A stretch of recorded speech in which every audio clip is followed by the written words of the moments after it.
बरं का. नवग्रह सांगितलेले आहेत. सूर्य, चंद्र, भौम म्हणजे मंगळ, बुध, गुरु, शुक्र, शनी, राहू आणि केतू. दोन जे आहेत ना शेवटचे, लय डेंजर आहेत ते, राहू आणि केतू.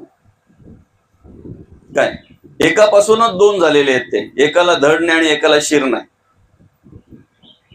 एकाला धड नाही आणि एकाला शिर नाही. संशय आणि चिंता. आमच्या शरीरामध्ये ते दोन कशाच्या रूपाने कार्य करतात? संशय आणि चिंता. बरं का. ज्याच्या मनात संशय निर्माण झाला ना, त्या डोक्याचा वापरच करत नाही. खरं आहे की खोटं आहे? ज्याच्या मनात संशय आला काय, मग ती बाई बोलते सुद्धा, 2-4 दिवसापासून येणार ना, मी त्या फोनवर सतत बोलताना बघतो ना, तिथून माझा डोकाच काम करी नाही. मग फक्त धडच काम करते तिचं. मग डोकांनीचा चिनबिन होऊन गेलाय. या बुवाचा काय ना काय नाही, काही कळत नाही मला. काय फक्त धड काम करते, तिचं डोका कामच करत नाही. संशय आणि चिंता आली का धड काम करत नाही. काय चिंता आली का धड काम करत नाही. मग तो पण बोलतो, तुझ्याकडून धडकाम होत नाही. काय झालं बरं? चिंता. चिंता आलेला माणूस फक्त डोक्याला हात लावून बसलेला असतो. फक्त डोक्याला हात लावून बसलेला असतो. तो अधिक विचार कुठं करतो? धडाचा कामच नाही डोक्यात. धड कामच नाही. धड कामच करत नाही. तसं पण धड काम करत नाही आणि असं पण धड कामच करत नाही. आणि ते विष ओतलं कोणी माहितीये का? मंथरेने कैकेयीच्या कानामध्ये. संपला विषय. किती दुःख असावं, किती दुःख असावं जीवनामध्ये. अरे उद्या राज्याभिषेक आहे, राजगादीवर बसणारे, अशा वेळी वनवासाला जावं लागतंय. वनवासाला जावं लागतंय. 14 वर्ष वनवास. काय राजा आहे, विश्वनियंता आहे, भगवान विष्णूचा अवतार आहे. पाहिजे ती क्रिया करू शकले असते. ऐका जरा व्यवस्थित. पाहिजे तो बदल करू शकले असते. बदल करण्याचा अधिकार त्यांचा आहे. नवे नवे बदल करणार आहे. सगळं निर्माण जे केलंय ना, ते सगळं निर्माण ज्याने केलंय तो निर्माता आहे. तो निर्माता आहे.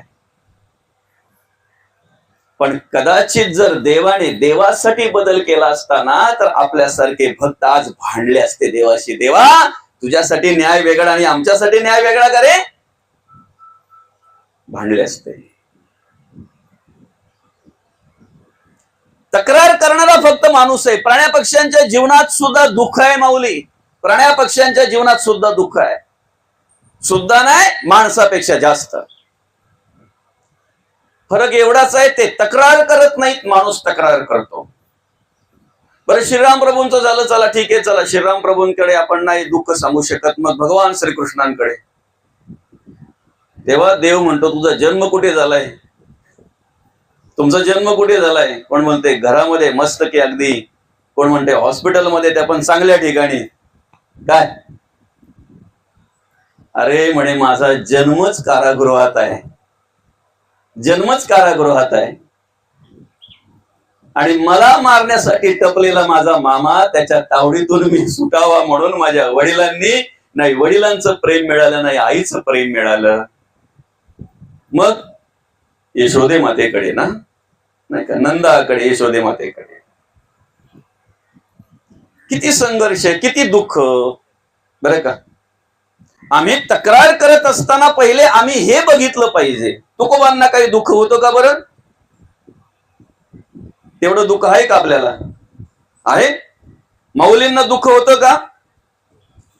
आई वडिलांनी देहांत प्रायचित्ताची शिक्षा भोगावी, लहानपणीच आई वडिलांनी सोडून जावं का? समाजाने त्यांना स्वीकारावं म्हणून, मानपत्र मिळावं म्हणून. आहे का तेवढं दुःख कोणाच्या जीवनामध्ये आज?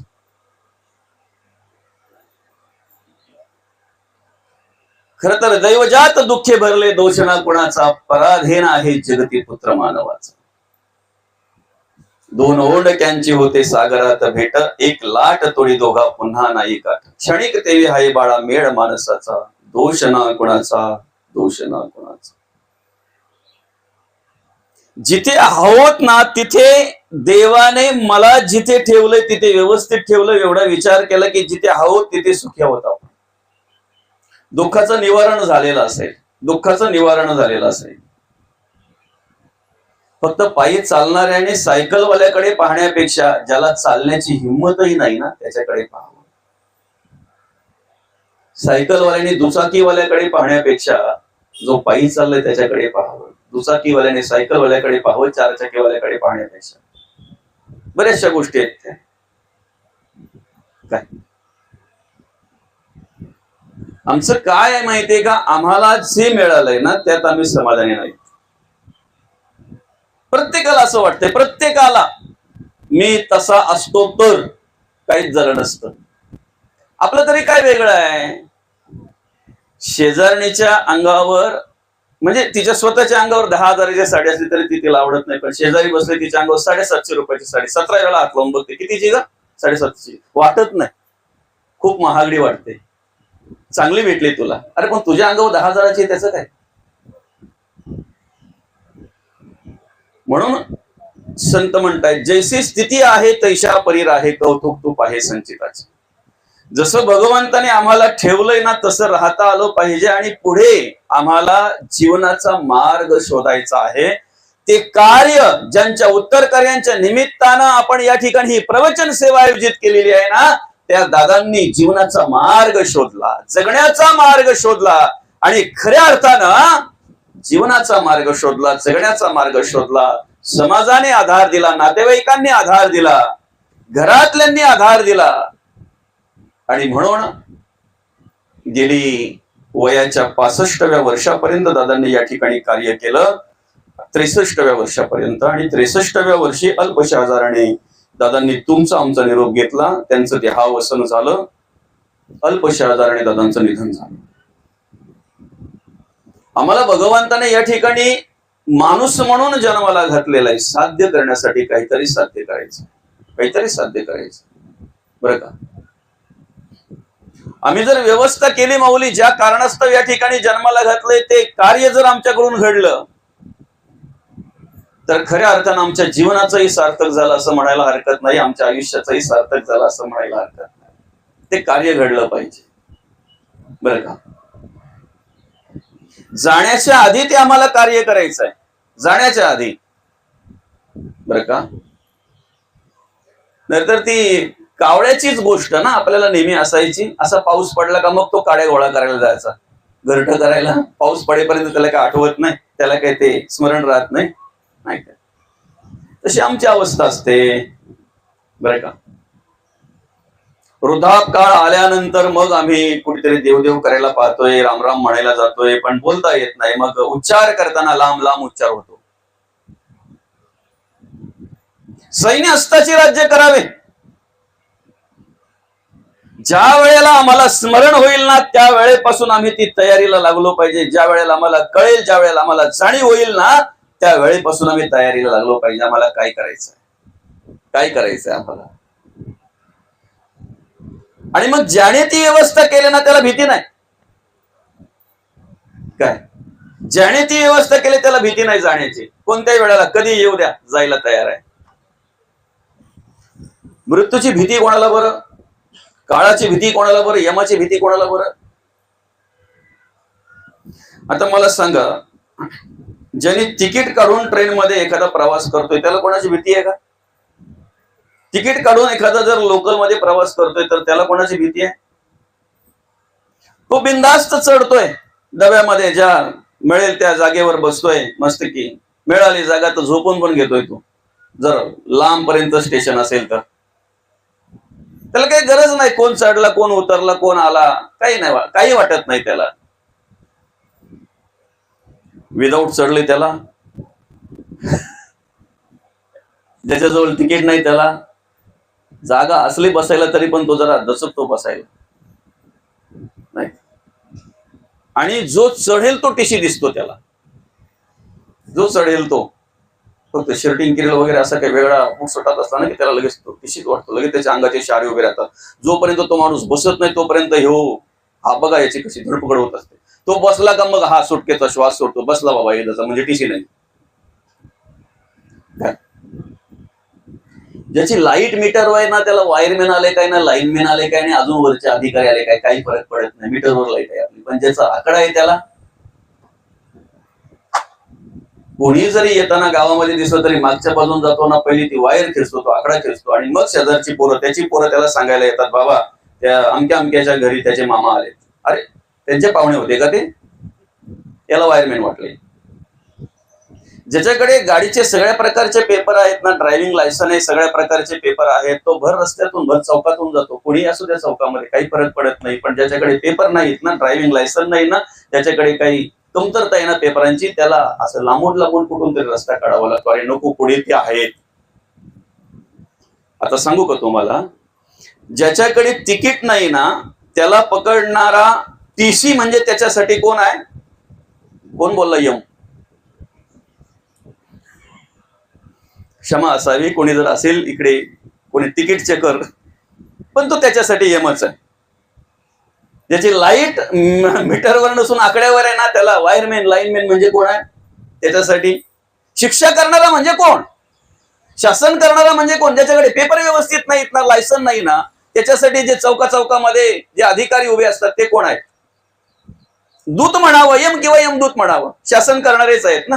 शासन करणारे, जो चुकला ना त्याला शासन करणारे ते आहेत. भीती का वाटते माणसाला मृत्यूची? आमची तयारी नाही ना, आम्ही जे करायचं ते न करता भलतच काहीतरी करत बसलोय म्हणून आम्हाला भीती वाटते. एक असा क्षेत्र होतं, त्या क्षेत्रामध्ये दर 5 वर्षांनी राजा बदलायचा. बरं का मौली, दर 5 वर्षांनी राजा बदलायचा असं ते क्षेत्र होतं. आणि राजा निवडताना पण त्या क्षेत्रातलाच निवडायचा, जनतेने निवडायचा. जनतेने सांगायचं कोण राजा, बरं का. आणि मग एकदा काय त्याची निवड झाली की कोणी पण झालं तरी निवड झाल्यानंतर मिरवणूक काढतोच. तुमच्या गावात असं कोणी आहे का खुर्चीतून उतरताना मिरवणूक काढली त्याने? चला रे बाबा एकदाचा संपला आपला विषय. खुर्चीतून उतरताना कोणी मिरवणूक काढतो? खुर्चीत बसताना सगळेच मिरवणूक काढतात. ऐकताय ना? खुर्चीत बसताना सगळेच मिरवणूक काढतात. जो खुर्चीतून उतरताना खऱ्या अर्थानं मिरवणूक काढतो ना, काय त्याला काम पण तसं करायला लागतंय दादा. कारण त्या मिरवणुकीला लोकात आली पाहिजेत. 5 वर्षात काहीतरी दिवं लावलं तर लोक येतील ना. असो, चला हरकत नाही. महत्वाचा विषय काय, 5 वर्षांनी राजा बदलायचा. एकदा राजाची निवड झाली की मोठी मिरवणूक काढायची. तो राजा पण सगळा खुश असायचा, आनंदी असायचा. किती वर्षे? 4 वर्षे, 4.5 वर्षे. 4.5 वर्षानंतर त्याला एवढी चिंता लागायची की जसे जसे दिवस पुढे पुढे ढकलले जातील ना तसा तसा तो चिंताग्रस्त होऊन 4.5 वर्ष जे अंगावर मास यायचा ना त्याच्या सगळं निघून जायचा. चिंताग्रस्त होऊन होऊन पार खंगला जायचा तो राजा. एकदा 5 वर्ष पूर्ण झाले की त्याला नेऊन अभयारण्यामध्ये सोडून द्यायचे. अभयारण्यामध्ये सोडून द्यायचे. काही रडत जायचे, काहींना धरून बांधून नेऊन सोडावं लागायचं. का तर इकडे 4-4.5 वर्ष आनंदात राहिलेले असतात आणि एकाएकी मग पुढे 5 वर्ष पूर्ण झाल्यानंतर अभयारण्यात सोडून द्यायचं म्हटल्यानंतर मग त्रास होणारच आहे ना, दुःख होणारच आहे ना. 1 राजा झाला, 2 राजे झाले, 3, 4, 5वा राजा जो बसला तो बसल्या दिवसापासून जसा होता, ऐकताय ना, बसल्या दिवसापासून जेवढा आनंद होता तेवढा आनंदी शेवटच्या दिवसापर्यंत. 4.5 वर्ष पूर्ण झाल्यानंतर लोकांना वाटलं की हा राजा आता चिंताग्रस्त होईल. अजिबात नाही. राजाची तब्येत कमी होईल, मुळीच नाही. राजा आता टेन्शन मध्ये येईल, नाहीच नाहीच. आणि ऐका, 5 वर्ष पूर्ण झाल्यानंतर प्रत्येक वेळेला प्रत्येक राजाला स्वतःहून लोकांनी उतरवायला लागायचं. लोक घेऊन जायचे, काही रडत जायचे, काहींना घेऊन जावं लागायचं, काहींना धरून बांधून नेऊन सोडावं लागायचं. पण ह्या राजाने 5 वर्ष पूर्ण झाल्यानंतर स्वतःहून तयारी केलेली आहे. सगळी प्रजा आश्चर्यचकित झालेली, सगळी प्रजा आश्चर्य करते. अरे असा राजा, 4 राजे होऊन गेले, पण असं नाही. स्वतःहून तयारी केलेली आहे. मिरवणूक काढली जाताना स्वतःहून, मिरवणूक स्वतःहून. जाता जाता काही ग्रामस्थांनी विचारलं, काही लोकांनी विचारलं, राजेसाहेब याच्या आधी 4 राजे गेले, 4 जणांना पोचवलं. भाषा काय? याच्या आधी 4 जणांना पोचवलं बरं का. ते असे पोचवले, अशा पद्धतीने गेले, अशा पद्धतीने टेन्शन आलं त्यांना, अशा पद्धतीने चिंताग्रस्त होऊन गेले, भीती वाटली त्यांना जाताना. तुम्हाला अभयारण्यात नेऊन सोडतोय काही वाटत नाही? तुम्हाला अभयारण्यामध्ये आम्ही सोडणार आहोत काही वाटत नाही? त्यावेळेला त्या राजाने उत्तर दिलं, काही वाटत नाही, काही घाबरत नाही. का घाबरत नाही? का काही वाटत नाही? का तुम्हाला भीती वाटत नाही? त्यावेळेला त्या राजाने सांगितलं, इकडे 5 वर्षे राज्यपद भोगत असताना ह्याच्यापेक्षा चांगला राजवाडा मला जिथे तुम्ही सोडणार आहे तिथे तयार केलाय. जर याच्यापेक्षा चांगली व्यवस्था मी तिकडे जर माझे तयार केले तर तिथे जायला मी घाबरू का? का घाबरू मी? तसं आम्हाला सुद्धा या ठिकाणी संसार करत असताना फक्त संसारच करायचा नाही, प्रपंच करत असताना फक्त प्रपंचच करायचा नाही. आम्हाला समाजामध्ये कार्य करायचं, आम्हाला आमच्या घरामध्ये आलेल्या ज्या काही सेवा आहेत त्या प्रामाणिकपणे करायच्या आहेत. सगळ्या मुलांचं संगोपन करायचं आहे, वडिलांची सेवा करायची, बाईला आधार द्यायचा आहे, समाज कार्य करायचंय, कुटुंबामध्ये जे आमच्या वाट्याला येईल ती कर्म आम्हाला करायचं आहे. काय म्हटलेलं आहे? देखा अनुक्रमा आधारे, 3रा अध्याय ओवी क्रमांक 80. काय म्हणतायत माऊली? देखा अनुक्रमा आधारे स्वधर्मो जो आचरे तो मोक्ष तेणे व्यापारे निश्चित पावे. आमच्या वाट्याला आलेली कर्म जर आम्ही प्रामाणिकपणे करत असू आणि प्रामाणिकपणे जर कर्म घडलीत तर आम्हाला मृत्यूची भीती नाही. काय? आम्ही मोकळे आहोत, मुक्त आहोत, मुक्त आहोत, मोकळे आहोत आम्ही. जे कार्य जगद्गुरु तुकोबांनी केलं, जो परमार्थ जगद्गुरु तुकोबांनी केला, तो परमार्थ आम्हाला करता आला पाहिजे. जरा प्रयत्न करा. जनाबाई, मुक्ताबाई, कान्होपात्रा, बहिणाबाई यांनी जो परमार्थ केला तो परमार्थ आम्हाला करता आला पाहिजे. ते कार्य आम्हाला करता आलं पाहिजे. जरा मनापासून विचार केला पाहिजे. करता येतंय का बरं? जाणं प्रत्येकाला जावंच लागणार आहे दादा. एक दिवस या जगाचा निरोप घ्यावाच लागणार आहे. पण घेण्याच्या आधी आम्हाला हे कार्य करायचं आहे. आम्हाला मरणोत्तरचा प्रवास जर सुखकर व्हावा असं वाटत असेल तर त्यासाठी आम्ही धर्म केला पाहिजे. धर्म केला पाहिजे. भुकेल्याची भूक जाणणं याला धर्म म्हणतात. तहानल्याची तहान जाणणं याला धर्म म्हणतात. एखाद्याच्या मुलाला शिक्षण घ्यायचंय, त्यांची परिस्थिती नाही, त्या ठिकाणी आम्ही देवासारखं जाऊन त्यांना मदत करणं याला धर्म म्हणतात. एखाद्याच्या मुलीचं लग्न आहे, त्या बापाची कॅपॅसिटी नाही, ऐपत नाही, परिस्थिती नाही, त्या ठिकाणी आम्ही सहकार्य करून त्यांचं कन्यादान करण्यासाठी आम्ही सहकार्य करणं याला धर्म म्हणतात. एखाद्याचे आई किंवा वडील आजारी आहेत पण त्याची परिस्थिती नाहीये, त्या ठिकाणी त्यांना आम्ही सहकार्य करणं, त्यांचा डॉक्टर उपचाराचा थोडाफार खर्च काही करता आला तर करणं याला धर्म म्हणतात. नुसते भगवे झेंडे घ्यायचे ना, ओरडत सुटाचा त्याला धर्म म्हणत नाही. तो धर्म आमच्याकडून घडला पाहिजे जो तुकोबांना अपेक्षित आहे तो. बरं का?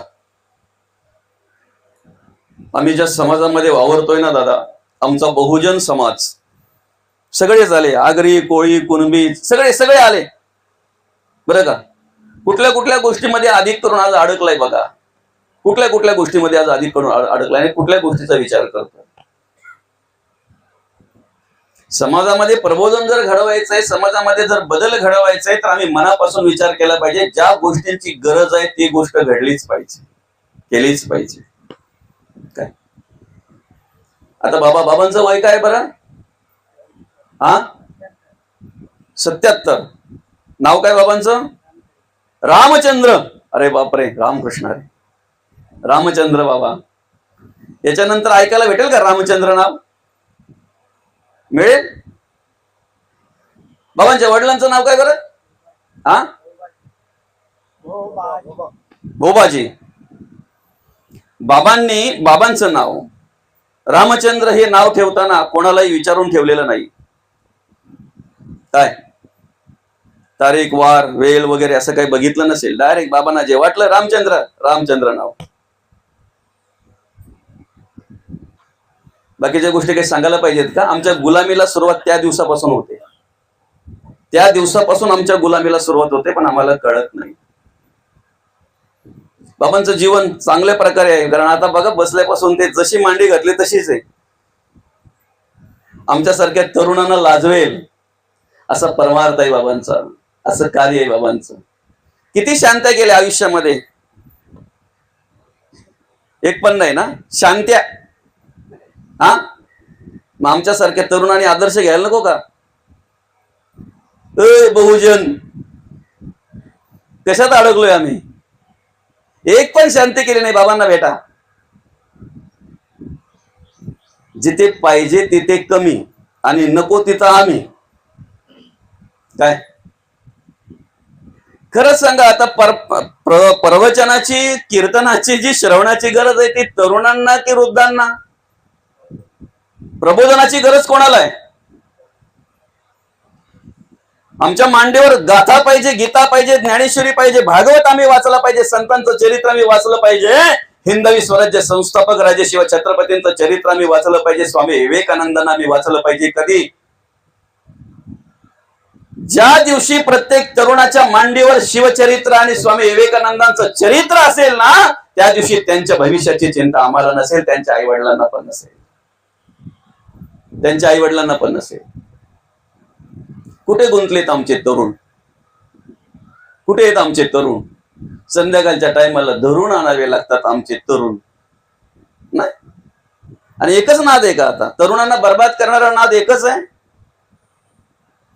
पूर्वी आमची पोरं इतरांच्या पोरांच्या बरोबर जर धाब्यावर जाऊन बसली तर आम्हाला वाटायचं आता आमचा पोर उद्ध्वस्त झाला, बर्बाद झाला. आज आमची पोरं घरात बसल्या बसल्या उद्ध्वस्त होतात, बर्बाद होतात. नको तो नाद लागून कितीतरी तरुण आत्महत्या करतायत, कितीतरी तरुण आत्महत्या करतायत, कर्जबाजारी होत आहेत. नको तो नाद लागतोय, नको त्या ठिकाणी अडकले जातात, नको त्या विषयामध्ये, नको त्या वासनेमध्ये, नको त्या व्यसनामध्ये गुंतले जातात, नको त्या व्यसनामध्ये गुंतले जातात. कारण काय? आणि कोण आहेत ते? आमचेच, आपलेच सगळे, बरं का. ज्या ठिकाणी शर्यती असतील त्या ठिकाणी तुम्ही जाऊन प्रत्येक मुलाला, प्रत्येक तरुणाला विचारला, तू कोणाचा रे? कोणाची आहेत? आपलीच, आपलीच. मारवाड्याचा पोरगा एक पण भेटणार नाही तुम्हाला तिथे, ब्राह्मणाचा मुलगा एकही त्या ठिकाणी भेटणार नाही. उलट अगदी दुर्दैव एवढंच आहे, ब्राह्मणाची मुलं ज्या वेळेला पहाटेच्या वेळेला पोथ्या वाचतात ना, अभ्यास करतात ना, ज्या वेळेला ते सगळ्या प्रकारचा अभ्यास करत असतात ना, त्यावेळेला आमची पोरं शिलेसावरच्या बटारावरच्या भांडत असतात. परिवर्तन पाहिजे आम्हाला, परिवर्तन, बदल पाहिजे आम्हाला. बदल नुसताच होतो का? नुसताच बदल होतो? जन्माला घालण्याच्या आधी नियोजन आहे. मुलाला जन्माला घालायचंय. का घालायचंय? हिंदवी स्वराज्याची स्थापना करण्यासाठी मला मुलाला जन्माला घालायचं आहे. राष्ट्रमाता राजमाता मासाहेब जिजाऊ. काय आई बहिणीचं कुंकू वाचवायचंय मला, शेतकऱ्याला न्याय द्यायचाय, प्रत्येक माणसाला जगण्याचं स्वातंत्र्य द्यायचं आहे, आई बहिणीची अब्रू वाचवायची आहे. हिंदवी स्वराज्य संस्थापक राजे शिवछत्रपतींना मांडीवर घ्यावं, रामायण महाभारत सारख्या गोष्टी ऐकवाव्यात, संतांचं चरित्र ऐकवावं, संतांचं चरित्र ऐकवावं. आणि मार्गदर्शन करता करता करता करता कधीतरी राष्ट्रमाता राजमाता मासाहेब जिजाऊंनी सांगावं, मला राजा घडवायचंय, मला राजा वाढवायचा आहे, हिंदुस्थानला मला राजा द्यायचा आहे. बाया नाचविणारा नाही, बाया वाचविणारा राजा द्यायचा आहे. आणि बाया वाचविणारा राजा निश्चयाचा महामेरू, बहुत जनाशी आधार, अखंड स्थितीचा निर्धार, श्रीमंत योगी. वयाच्या अवघ्या 16व्या वर्षी तोरणा किल्ल्यावर पहिलं स्वराज्याचं तोरण बांधलं हिंदवी स्वराज्य संस्थापक राजे शिवछत्रपतींनी. वयाच्या अवघ्या 16व्या वर्षी माऊली ज्ञानोबांनी आम्हाला ज्ञानेश्वरी ग्रंथ दिला. वयाच्या अवघ्या 16व्या वर्षी ज्ञानेश्वरी ग्रंथाची रचना केली. आम्ही काय करतोय? काय करतोय आम्ही? धर्म कार्य करत असताना धर्म आमच्याकडून घडतोय का याचा विचार आम्ही केला पाहिजे. देव कार्य करत असताना देव कार्य आमच्याकडून घडतंय का याचा विचार आम्ही केला पाहिजे, बरं का. मी नेहमी सांगत असतो, प्रत्येक ठिकाणी सांगत असतो, किती बदल होईल मला माहिती नाही, पण चांगलं सांगणं माझं कर्तव्य आहे. जर प्रवचनाच्या निमित्ताने आपण जर बोलतोय तर बोलावंच पाहिजे आणि बोलायलाच पाहिजे. तुम्ही ज्या वेळेला तुमच्या घरी एखाद्या मुलाचा बारसा ठेवतात त्यावेळेला तुमची परिस्थिती असेल तेव्हाच तुम्ही त्या कार्यक्रमाचं नियोजन करता. खरंय की खोटं आहे? जेव्हा तुम्ही तुमचा वाढदिवसाचा कार्यक्रम एखादा भव्य दिव्य साजरा करता, तेव्हा सुद्धा तुमच्याकडे जेव्हा तुमची परिस्थिती असते तेव्हाच तुम्ही त्या कार्यक्रमाचं नियोजन करत असता. खरं आहे की खोटं आहे? ज्या वेळेला तुमच्या मुलीचं किंवा मुलाचा तुम्ही साखरपुड्याचा कार्यक्रम करता त्यावेळेला तुमची परिस्थिती असेल त्याचप्रमाणे आणि त्याचप्रमाणे तुम्ही व्यवस्था करत असता. जर मुलाचं आणि मुलीचं लग्न असेल तर परिस्थितीप्रमाणेच तुम्ही सगळे नियोजन करत असता. नियोजन करत असता. आम्ही बारशाला गिफ्ट घेऊन जातो, भेटवस्तू घेऊन जातो, आम्ही वाढदिवसाला भेटवस्तू घेऊन जातो, आम्ही साखरपुड्याला भेटवस्तू घेऊन जातो, आम्ही लग्नाला आहेर करत असतो, भेटवस्तू देत असतो. दिलं पाहिजे, त्याच्याशी माझं दुमत नाही. पण आजचा जो प्रसंग आहे, हा आजचा प्रसंग आज या दुबेले परिवारावर आलाय, उद्या माझ्यावर येणार नाही, तुमच्यावर येणार नाही उद्या. आणि हा प्रसंग कधीही कोणाला सांगून येत नसतो, कधीही कोणाला सांगून येत नसतो. बाबा, उलट आर्थिक काही ठिकाणी अशी काही परिस्थिती आम्हाला पाहायला मिळते की एखादं परिवार, त्या घरातला एखादा माणूस जर आजारी झाला तर जवळजवळ 5-6 महिने दवाखान्यामध्ये डॉक्टरोपचार चालू असतात. पूर्णपणे आर्थिक परिस्थिती दुर्बल झालेली असते, नातेवाईकांकडून घेऊन वगैरे सगळं झालेलं असतंय, त्या माणसाला वाचवण्यासाठी सर्वतोपरी प्रयत्न करत असतात. अशा वेळी त्यांच्या घरामध्ये दुःखद घटना घडली जाते. खऱ्या अर्थानं आम्हाला दुखवटा म्हणून 100-200 रुपये द्यायची गरज कुठे आहे? कुठे गरज आहे? पण दुर्दैव आहे, या ठिकाणी जर आम्ही दुखवटा चालू करायचं म्हटलं तर लगेच कुठले कुठले विचार आम्हाला स्पर्श करतात, कुठले कुठले विचार स्पर्श करतात. समाजातील या ठिकाणी समाज कार्य करणारे काही माणसं आहेत, काही आध्यात्मिक क्षेत्रामध्ये कार्य करणारी माणसं आहेत. आपण जर ठरवलं ना आजपासून सुरुवात करू शकतो. जर ठरवलं तर आम्ही जवळजवळ 10 दिवस असा एक फोटो ठेवतो बाहेर लावून. आल्यानंतर कोणी येते, दर्शन घेते, जे आमच्यामध्ये सांत्वन करण्यासाठी, बाबा दुःखामध्ये सहभागी होण्यासाठी येतात, ते त्याच्या बाजूला एक बॉक्स ठेवा ना. तुम्ही थंडा घेऊन येता, तुम्ही अजून काय काय घेऊन येता. अरे खच पडलेला असतो त्यांच्या घरामध्ये. मौली, खरं आहे की खोटं आहे? जे येतात ना ते ज्या दिवसापासून दुःखामध्ये सहभागी होण्यासाठी येतात ना, त्याच्यामध्ये 100-50 टाका त्या बॉक्स मध्ये. आजच्या दिवशी, उत्तर कार्याच्या दिवशी जे येतात त्यांनी दुःखवटा म्हणून 50, 100, 20 रुपये, 50 रुपये जसे जमतील तसे टाका. दुःखवटा म्हणून जमा करा, दुःखवटा म्हणून जमा करा. काहींना गरज नसते, पण काहींना मनापासून गरज असते. दुःखद घटना कधी सांगून येत नसते. खऱ्या अर्थाने आम्ही सहकार्य केलं पाहिजे अशा ठिकाणी. मी बाबांना मगाशी नाव विचारलं, रामचंद्र बाबा. आज पण त्यांच्या पुढे तुम्ही 1 किलो सफरचंद ठेवले ना, बाबा एक पण सफरचंदाला तुम्हाला हात लावू देणार नाही. बाबा 1 किलो सफरचंद संपवाल. खरं आहे की खोटं आहे? पण बाबांना माहिती आहे, आता जर कोणी आलं आमच्याकडे तर 1 किलो सफरचंद माझ्या हाताला लागणार नाही. पण कदाचित असं होऊ नये बाबा, तुमची एक क्षमा मागून मी सांगतो, एक मला उदाहरण द्यायचंय म्हणून सांगतो.